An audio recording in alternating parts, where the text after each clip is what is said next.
Hi everyone, my name is Emily Price. Today we're going to be going over an introduction to derivatives.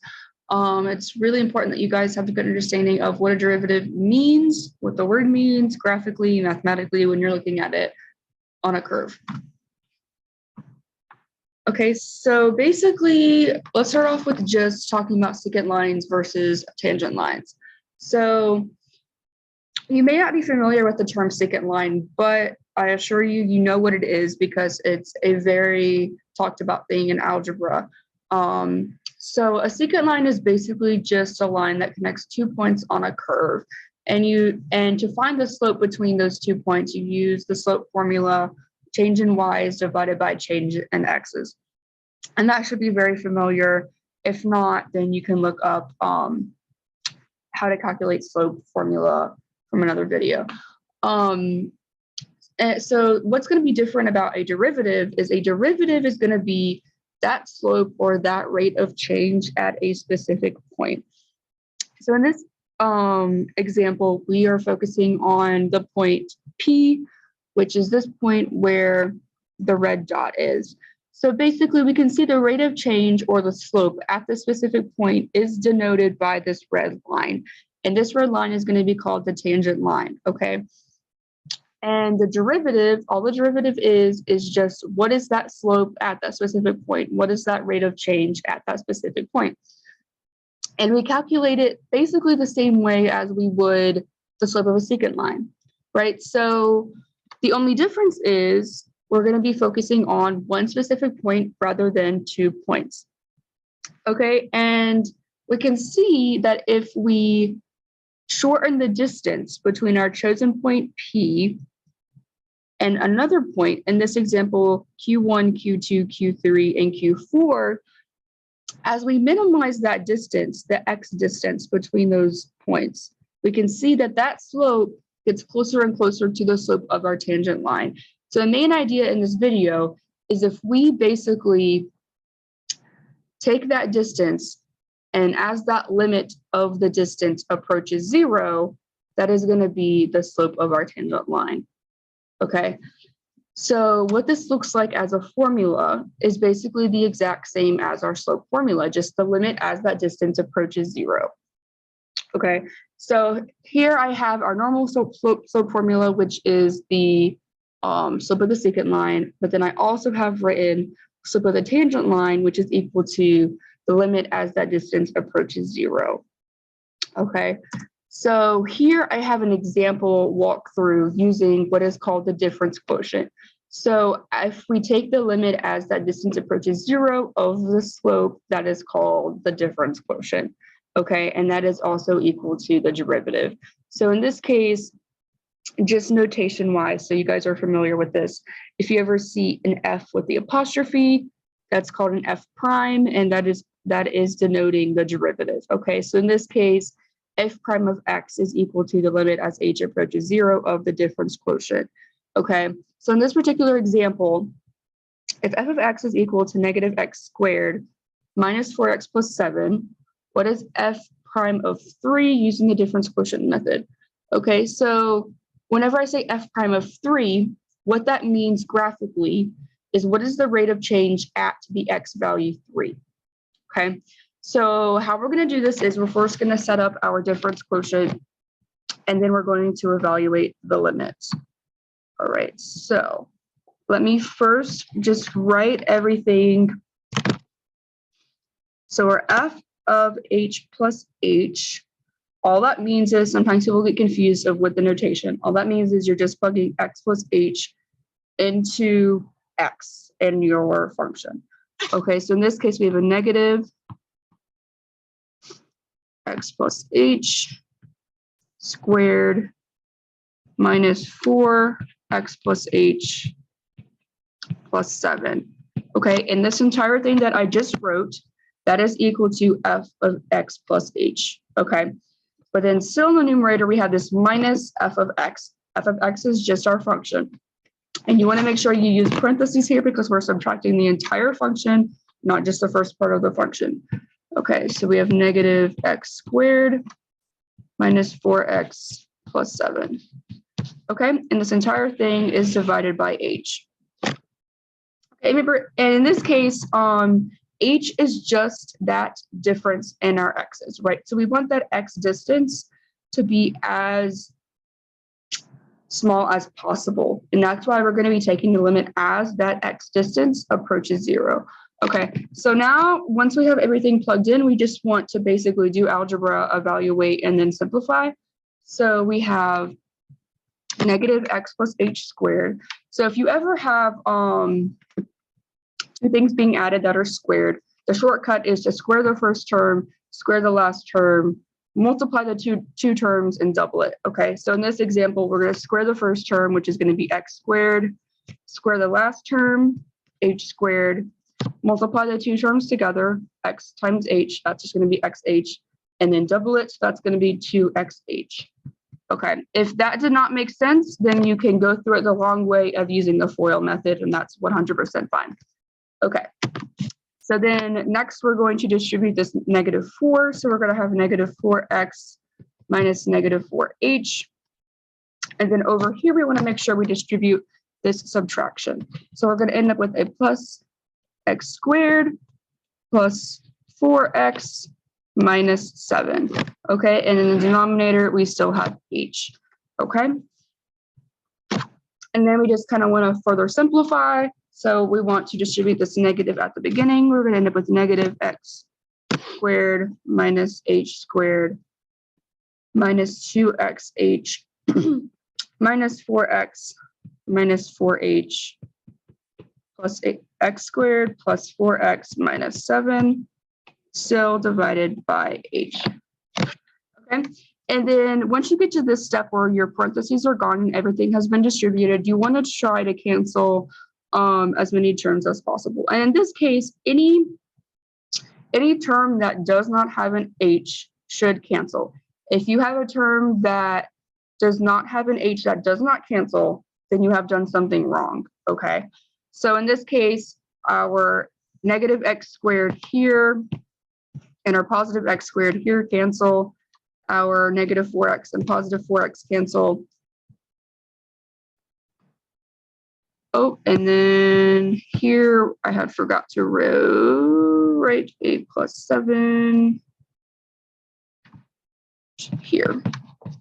So plus 7 here is going to cancel with this negative 7 here. Alrighty, and then as you can see, we have canceled all our terms that do not include an h. So we are left with negative h squared minus 2xh minus 4h over h. And once you've done your canceling, now you want to cancel an h. We're basically dividing an h from every term, right? So in this case, that's not going to be a squared any longer, getting rid of that h, getting rid of that h, getting rid of that h when we divide. Okay, and we're going to be left with negative h minus 2x minus 4.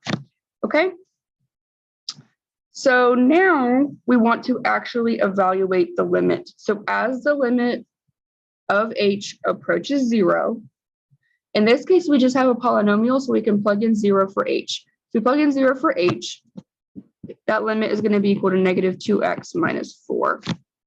Okay, but that just tells us f prime of x. Okay, so let me write that here. F prime of x, that is equal to f prime of x. But the question was asking for f prime of 3. Okay, so to find f prime of 3, we're just going to plug 3 into our f prime of x equation, right? That should make sense. So in this case, let me find a good color. Let's see if it'll show up over here. So we're going to be plugging in 3 into negative 2, 3 minus 4, which is equal to negative 6 minus 4, which is equal to negative 10. Okay, so our derivative at the x value 3 is equal to negative 10. And what that means graphically is our slope is equal, the slope of the tangent line is equal to negative 10 at the point 3. Our rate of change is equal to negative 10, which means we are decreasing at a slope of 10 at the x value 3. Okay, I hope that makes sense. All right, so moving on to another example. Let me clear this. All right, so next I have a real world application example. And I thought it was important to include this in the video because you guys are going to see a lot of these type of questions in this class, but also if you take physics or engineering classes, you're definitely going to see questions like this talking about position and velocity. Okay, so just in case it's not known, velocity is just rate of change of position, right? And that would make sense of why we would talk about it in this class or in this video, because the derivative is the rate of change, right? Which means if we have a position function, the rate of change of the position function is going to be equal to the velocity. And that's generally written in meters per second, because our x is usually seconds, which is usually denoted by t for time. Okay, so in this particular example, it says the position of a ball after being kicked is given by the equation S. S is usually denoting position. So our position is equal to f of t, in this case, the function of time, which is equal to 4t squared minus t plus 6. Okay, and the question's asking at what time is the velocity decreasing at 5 meters per second? Okay, and I specifically used this wording because I want you guys to know what the wording means.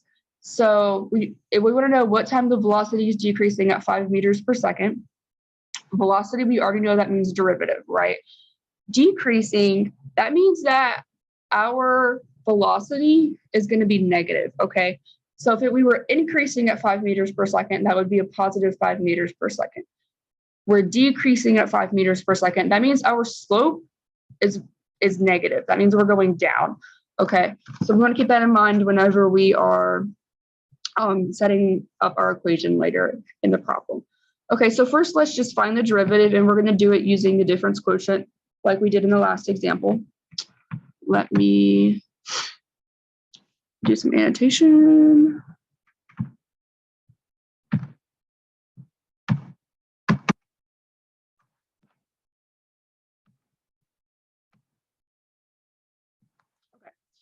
So using our difference quotient formula, f of x plus h, we have 4x plus h squared minus x plus h plus 6. Try not to forget the plus 6 this time. And then we're going to be subtracting our f of x.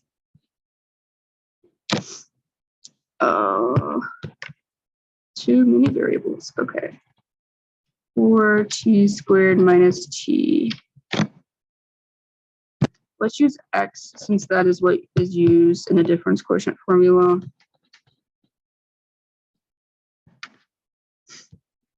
Okay, and then finally dividing that by h. Oh. Okay. Alrighty, and then again, we want to get rid of our parentheses and distribute anything that we can. I'm going to kind of go through this a little bit faster than I did last time. So for this first part, we know once we FOIL out the x plus h, that's going to give us x squared plus 2xh plus h squared. And then once we distribute that 4, it's going to be 4x squared plus 8xh plus 4h squared. Okay, so I'm going to go ahead and write that over here. Okay, so we can save some space, and then distributing this negative is going to be minus x minus h plus 6, and then distributing this other negative minus 4x squared plus x minus 6. Okay, still divided by h. Okay, and then at this point, once we've gotten rid of the parentheses, we want to cancel out as many terms as possible. And as I said before, every single term that does not include an h should cancel. Okay, so in this case, we have a positive 4x squared and a negative 4x squared, cancel. We have a negative x, a positive x, cancel, a negative 6, a positive 6, cancel. Okay, and the 3 terms we're left with are 3 terms that include an h, so that checks out. All right, and so then moving on to the next part is when we're going to be canceling h's. So we're going to cancel that h, cancel that h, cancel that h, cancel that h. Okay, and a common mistake here that people make is if you have an h over h or a negative h over h. that is equal to +1 or -1, depending on the sign, okay? That is not equal to 0, okay? If you have anything over itself, that is equal to 1, okay? So that's very important to not mess up. Okay, so I'm gonna rewrite this over here. This is gonna be equal to 8x plus 4h minus 1, okay? So notice that I wrote the negative h over h as a -1, okay? And then finally, we want to evaluate the limit as h approaches 0. Plug in 0 for h. This is going to give us 8x minus 1. And this is equal to f prime of x. And if you want to rewrite it in terms of our variable t, you can write it as 8t minus 1. And that's f prime of t, okay? Alrighty, so finally the question was asking, at what time is the velocity decreasing at 5 meters per second? Okay, so basically, at what time is this derivative equal to -5, right? Because as I said, decreasing means negative. So if we set our derivative equal to -5 and solve for t being time, we can find the answer to this question pretty easily. So let me do this over here. Okay, and then you just want to solve this using normal algebra. So we're going to add 1 here and then divide by 8. So t is equal to -1/2. Okay, and that doesn't really make any sense in the real world situation, right? Because you can't have a time equal to a -1/2, but that's fine.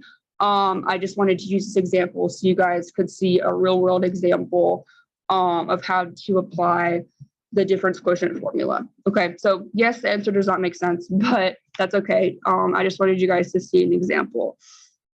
Okay, well, I hope this video was helpful, and I hope that you guys understand the difference quotient now. For further assistance, please see the other videos and the tutoring modules, and I hope you guys have a better understanding.